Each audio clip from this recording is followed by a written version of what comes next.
నమో నమః. జై శ్రీరామ్, జై హనుమాన్. శ్రీ కర్మన్ఘాట్ హనుమాన్ దేవస్థానము చారిత్రక నేపథ్యాన్ని కలిగినటువంటి పురాతన ప్రాశస్త్యాన్ని సందర్శించినటువంటి ఈ యొక్క దేవాలయము. శ్రీ ధ్యానాంజనేయ స్వామి వారు స్వయంభూగా వెలిసి ఉన్నారు. 1143వ శతాబ్దంలో ఈ యొక్క స్వామివారు వెలిసినట్టు ఇక్కడ పురాణ గాథలు చెప్తున్నాయి. స్వామివారికి ఇష్టమైనటువంటి భోగములు సమర్పిస్తూ ఉంటారు భక్తులు.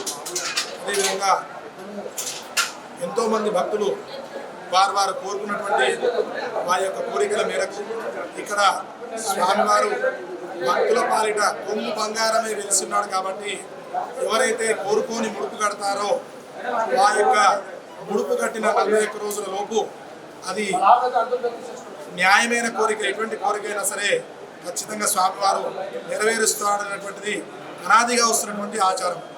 అదేవిధంగా స్వామివారి సన్నిధిలో మధ్యాహ్నము మహానైవేద్యం సమర్పించి స్వామివారికి చక్కగా మంగళం విరాజనం చేసి చెప్పడం జరుగుతుంది.